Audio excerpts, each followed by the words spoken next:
Now on Newsmax Exclusive, a Senate committee approves a resolution granting the president 60 days to carry out a military strike on Syria. This after some serious pressure from Republicans. Ultimately, the president caved. Pat Buchanan joins us for a Newsmax Exclusive. Then, as the U.S. military moves closer to Syria, former CIA Director General Michael Hayden tells us what is really behind a potential military strike and why it may actually be meant to send a message to Iran. I'm David Nelson from MoneyNews here in New York. Coming up next, I'll be talking about my interview this week with Mike Pento of Pento Portfolio Strategies. Long-distance swimmer Diana Nyad swam into the history books and into the hearts of the many seniors she's inspired with a record swim from Cuba to Florida. Her message of inspiration at age 65. And Michael Reagan, the son of the late President Ronald Reagan, opens up about how he survived child abuse and why he's motivated to prevent more children from becoming victims. Newsmax Exclusive starts now.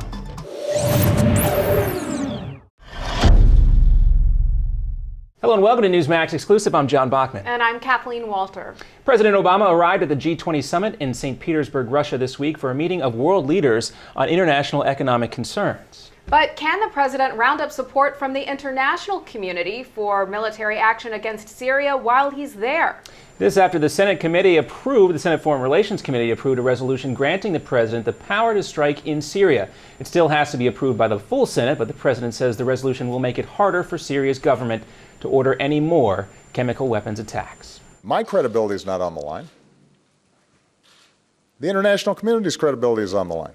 The world set a red line when governments representing 98% of the world's population said the use of chemical weapons are abhorrent and passed a treaty forbidding their use. Meantime, the full Senate is expected to vote on the resolution next week. The resolution grants the president at least 60 days to carry out military strikes with a possibility of a one-time 30-day extension. It also prohibits putting ground troops in Syria. I think getting the language right is very important. Members want to know that our boots on the ground are not going to be there, and we're not going to be mired down into a long civil war. And Secretary of State John Kerry was on Capitol Hill this week, drumming up support for the resolution and testifying before Congress on the need to strike. The U.S. says it has proof of Syrian troops using chemical weapons, including sarin gas, into rebel-held territories, killing more than 1,400 people, including hundreds of children. This will not stop the butchering and the killing that takes place over there. So what is the purpose? What is the end game here? Where is the imminent danger to the United States? Congressman, you're absolutely correct that it will not stop the butchery. I wish it would. But what it will do is what it is intended to do. It is intended to assert the principle, which has been in place since 1925, that no one should use chemical weapons. Russia says it doesn't believe the U.S. evidence pinning the chemical weapons attacks on the Syrian government is valid. Russia, of course, is also one of Syria's strongest allies. Former National Security Advisor in the Bush White House, Elliott Abrams, tells Newsmax it would be catastrophic if Congress failed to approve military strikes on Syria. I think for the Republicans, part of it is just anger at the president for the way he's treated Republicans and the Republican Party for 4 years. Secondly, I think there is a fear of the incompetence of this administration, which I think has just really badly mishandled Syria for 2.5 years now, from the beginning of that rebellion against Assad.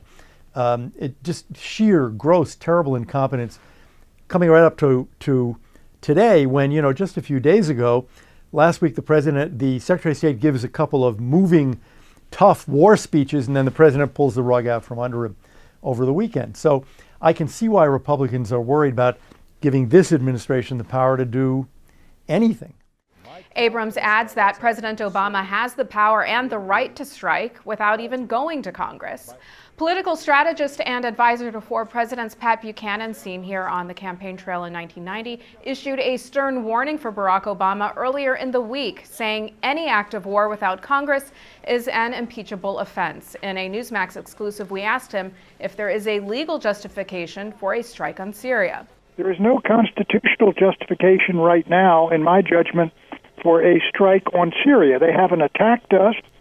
They haven't They haven't threatened to attack us. The UN Security Council has not authorized a war. The Congress of the United States has not authorized a war.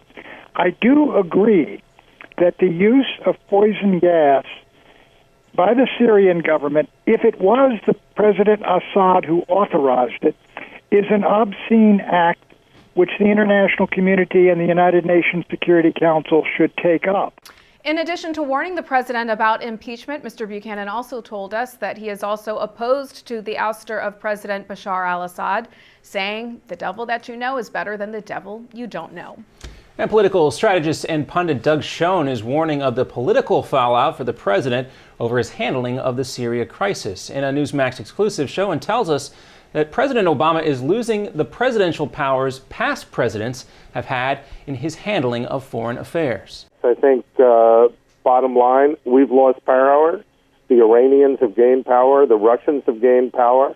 Put another way, the president said there was a red line. The red line's been crossed. We haven't taken action.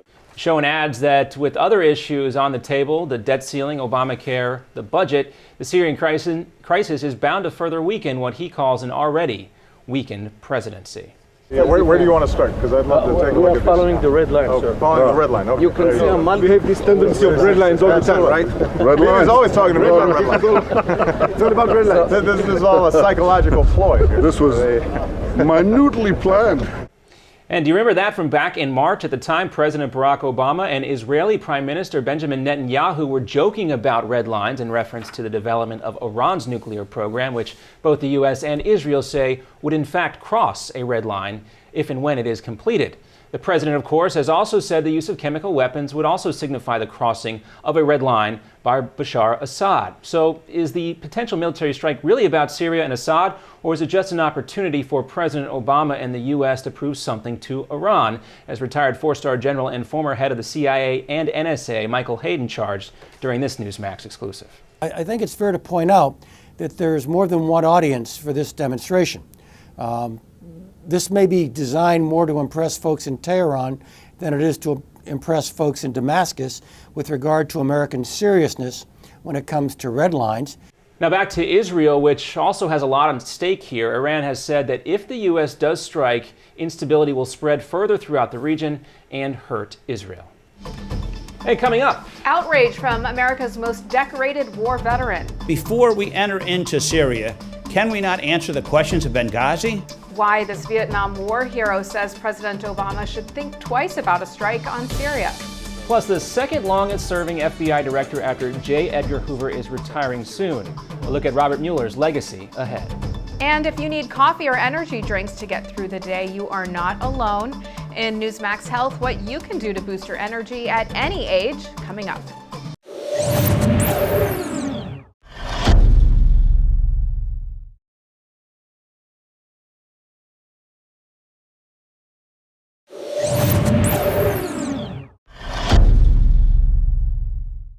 A new book confirms what many in the GOP have said all along, that the State Department knew Benghazi was a terrorist attack within minutes. But instead, as we know, it went with that now infamous story that unrest was sparked by an anti-Muslim video produced here in the United States. The new book is called Under Fire: The Untold Story of the Attack on Benghazi, by State Diplomatic Security Agent Fred Burton, and co-authored by Samuel Katz. It refutes many of the early assertions by the Obama administration about the assault which killed Ambassador Chris Stevens and 3 others. The book builds the case using eyewitness accounts of many on the ground in Benghazi that it was indeed an act of terrorism and marked what the authors called, quote, an opening salvo of a new jihad on the African continent. And one of America's most decorated veterans is calling on President Obama to answer questions about Benghazi before taking any action in Syria.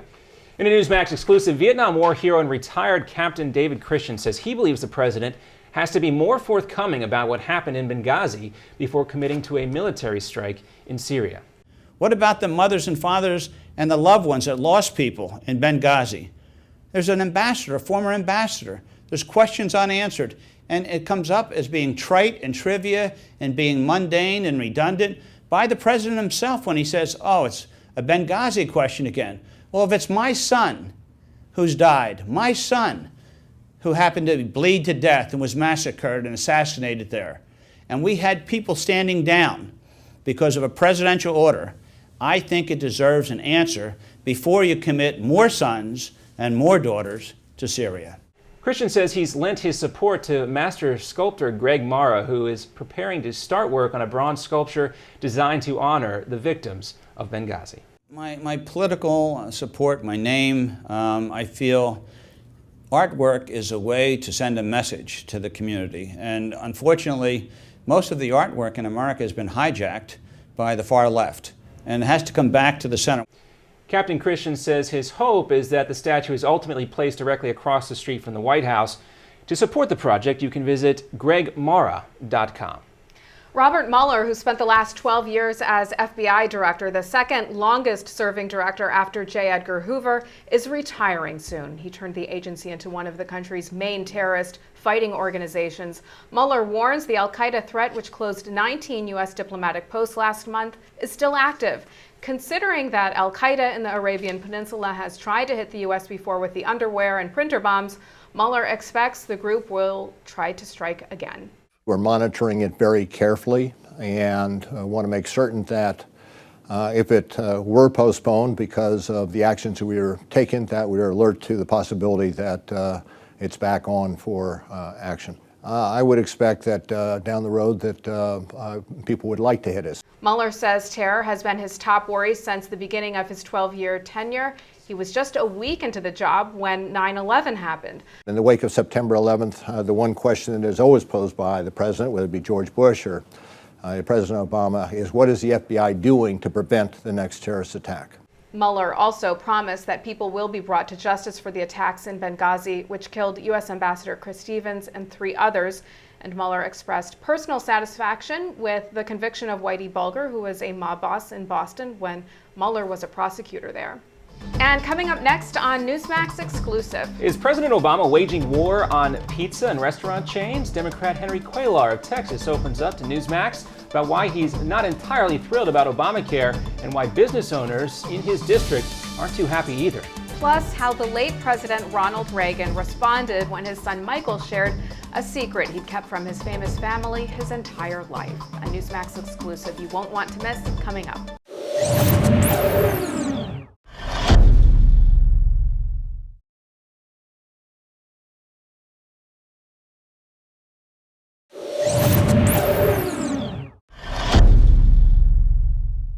And welcome back. The clock is counting down to October 1st when folks can begin to start signing up for insurance in these so-called Obamacare exchanges. And the Obama administration is spreading the word with the pricey $9 million Obamacare campaign. Even the Baltimore Ravens heeded the Obama administration's request for PR help.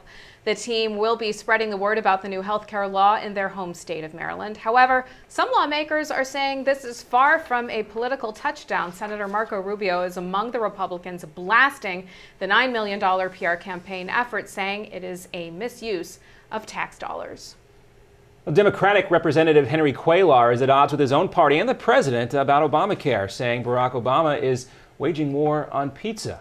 In a Newsmax exclusive, Cuellar said he originally supported the Affordable Care Act, but admits it's become bogged down by politics. He calls the law's requirements for restaurant chains with more than 20 posts to post calorie content on their menu boards a job killer. The FDA is set to finalize these regulations this month. You know, certainly when we're facing a recovery like we're doing right now, we got to make sure that we understand that we got to provide the incentives for businesses to create those jobs. The healthcare law is one that needs to be modified. And again, there's a lot of good things of the healthcare law. But, you know, the two extreme positions that both parties are taking, repeal the whole thing is wrong. Don't change a single word is wrong. And we got to have that flexibility to make those modifications and changes.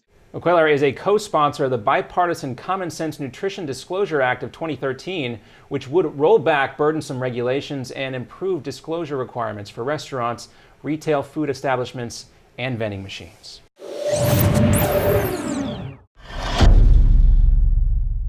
In our Money News exclusive this week, we take a look at inflation and the way the federal government is reporting this crucial economic indicator. Money News anchor and CFA David Nelson joins us now from our New York City studio with an interview that could signal the end of the economy's modest recovery. Hi, David. Hi, Kathleen. Hi, John. I did have a very interesting interview with Mike Pento of Pento Portfolio Strategies, and one of the things he pointed out is that the way government is calculating some of the economic data, especially as it relates to inflation, may not be that accurate. One of the things he pointed to was that when the government calculates the cost of shelter year over year, and that goes into the CPI or the Consumer Price Index, they're coming up with a paltry 2.3%, but in the private sector, the National Association of Realtors, they're coming up with 13.7%. That's obviously a very huge gap. And if you use the private sector numbers, that would indicate that inflation is maybe much higher than we thought, and the Fed would actually have to react, and that could put a clamp on the recovery. So let's just stop pretending that inflation is non-existent. You know, the BLS calculates something called core inflation. And they themselves, the government says that 40% of that calculation should include what it costs for you to be sheltered. So what they say it costs you to be sheltered is increased about 2.3% year over year. But the government also puts out other figures about the rise in home prices, and so we also have private individuals and private companies that do the same thing. Let's look what the NAR says. The NAR, National Association of Realtors, says that existing home prices surged 13.7% year over year. And we also have the Commerce Department says that they're up 8.5% for new homes. So if you just average the two, you'll see, and then take that core rating should be 5.1% year over year. So your inflation, if you count the booming asset prices associated with shelter, is up 5.1%. Michael, let me just break in for a second, because you're saying 5.1%. That's a huge difference from the government figures that we see every month. Absolutely, because I just walked you through the numbers. Wow. They are saying that the cost for shelter is only up 2.3%, but the real cost, existing home prices are up almost 14% year over year, and 8.5% for new home sales. So the increase ex-housing is 1.2%, and if you add in the real housing number, it's up 5.1%. That's the government's own reading on core inflation, up 5.1%. Now let me ask you this, Michael, because if that's the case, I mean, a big part of the Fed's thesis is, I think they're trying to, run the economy with a projected 2% inflation rate. If that's true, they're running hot, aren't they? Well, if you use real-world inflation, now I just used home prices, real home price appreciation, which is growing again like it did back in 2006. But isn't that, David, the whole MO of the Federal Reserve? They want to reignite a home price bubble. They want to reignite an equity bubble, which is what they've done. And by the way, they're also on record saying that they want a bubble in the bond market. This is the first time in the history of United States economics that we have a bond bubble, a real estate bubble, and an equity bubble all existing concurrently. I think Mike is a brilliant analyst, and he's a great portfolio manager, and he thinks outside the box. I'm not sure that is actually going to hold true, that we're going to be in what he calls a stock market bubble. I think the economy, as I see it, is real. The numbers we got actually on Thursday were excellent. It's pointing to an economic recovery. The jobless numbers were very good. The ISM numbers were very good. While we may trudge along and we might hit some walls here and there, I think we're okay. So, David, what's going to happen when the Fed begins to pull away the punch bowl? I think the market already knows that. We know that it's coming. We don't know whether it's going to be this month, next month, or maybe even early next year. The bond market has already started its reaction. We're now approaching 3% in the 10-year. And that has an effect on the market. It affects the multiple of the market, but we seem to be getting just enough job growth, just enough recovery in the market, and the earnings are holding up well enough to get this modest multiple expansion that we've had all year, I think the market will push higher by year's end. Well, Chairman Bernanke and the Fed, they've clearly been telegraphing what their next move is going to be. We don't know when that's going to take place, as Kathleen alluded to start tapering off this quantitative easing. But it's interesting to hear your perspective, David, that the markets have already started to reacting to that inevitability, as everybody knows it's going to be. David, great to talk to you, and we'll see you again next week. Thanks so much. All right, coming up on Newsmax Exclusive. It was a secret Michael Reagan kept from his famous family for decades, why he's opening up about the years he spent as a victim of child abuse. Plus, fighting fatigue. Dr. Teitelbaum joins us in Newsmax Health with a prescription he says will boost your energy no matter what your age. And she swam from Cuba to Florida at age 65. Diana Nyad's inspiring story of why you're never too old to follow your dreams. And more of that coming up next.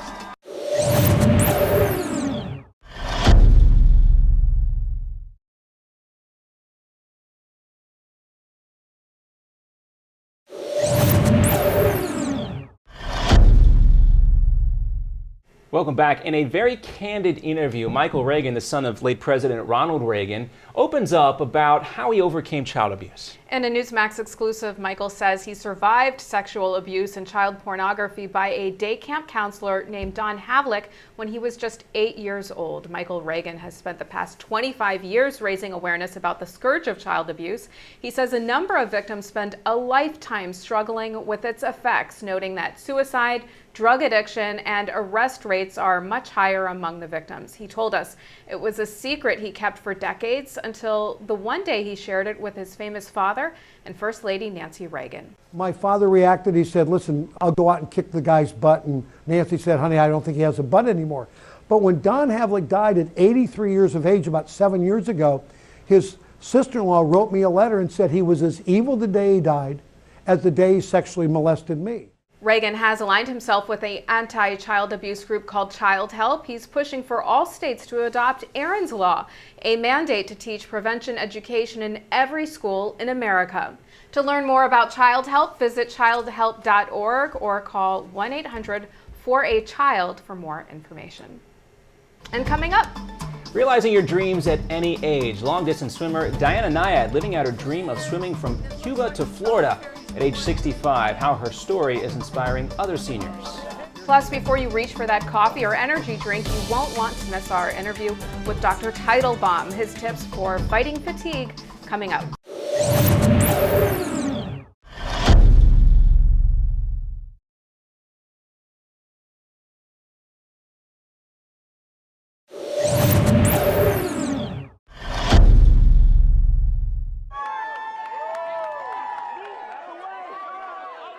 Long-distance swimmer Diana Nyad this week swam into the history books, proving you're never too old to live your dreams. Sore, sunburned, sick from seawater, her tongue and lips swollen, the 64-year-old American long-distance swimmer completed a 112-mile journey from Cuba to Key West, Florida.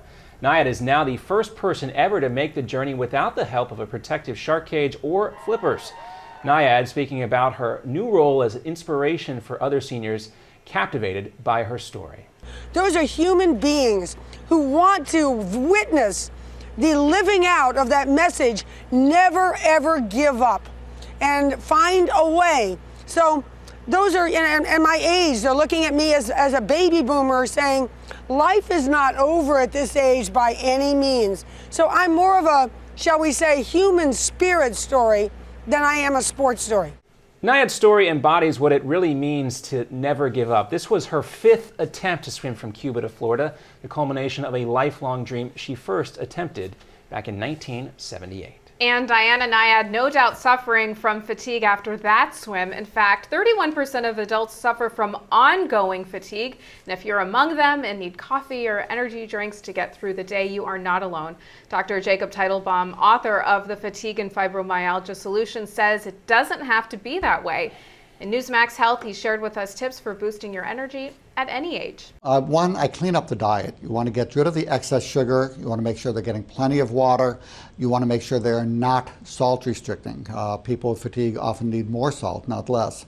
And then I'm going to put them on a good multivitamin, something like a vitamin powder like the Energy Revitalization System, some ribose, which increased energy an average of 61%, and then get them outside in the sunshine going for walks. These simple things and making sure that they get 8 hours of sleep a night will leave most people feeling dramatically better. Here's your recipe for getting well. 1, get your 8 hours of sleep a night. Cut out those things in your life like board meetings and things that you hate, keeping the things you love, and then make time for sleep. If you have insomnia, herbals like the Revitalizing Sleep Formula, outstanding, will leave most people sleeping like a puppy. For hormonal support, the blood tests are not reliable. If you're tired, achy, weight gain, cold intolerant, you need thyroid hormone. If you get irritable when hungry and your fangs come out, you need some adrenal support. For infections and immunity, if you have chronic sinusitis, spastic colon, or irritable bowel, you want to treat that candida overgrowth by taking a good probiotic and getting rid of the excess sugar. The N for nutritional support can easily be done by taking a good vitamin powder. The Energy Revitalization System vitamin powder is outstanding. I also will add a 5-gram scoop of Corvalin or ribose to that, and I'll take a fish oil pill called Vectomega. Dr. Teitelbaum also suggests a walk in the sunshine each day and says you will be amazed at how much better it will have you feeling. And here's a look ahead to what's coming up in next week's edition of Newsmax Exclusive. Republican Congressman from Texas Kevin Brady joins us to explain why House Republicans are hoping to force the White House and Democrats to agree to comprehensive tax reform in order to get a debt ceiling increase. That interview next week on Newsmax Exclusive. Plus, we get an in-depth look at the NYPD's controversial counterterrorism unit. We talk with Pulitzer Prize-winning investigative reporter Matt Apuzzo about his new book, Enemies Within, inside the NYPD's secret spying unit and bin Laden's final plot against America. Good stuff in that book there. And that's, of course, going to do it for this edition of Newsmax Exclusive. Thanks for joining us. Have a good one. We'll see you next week.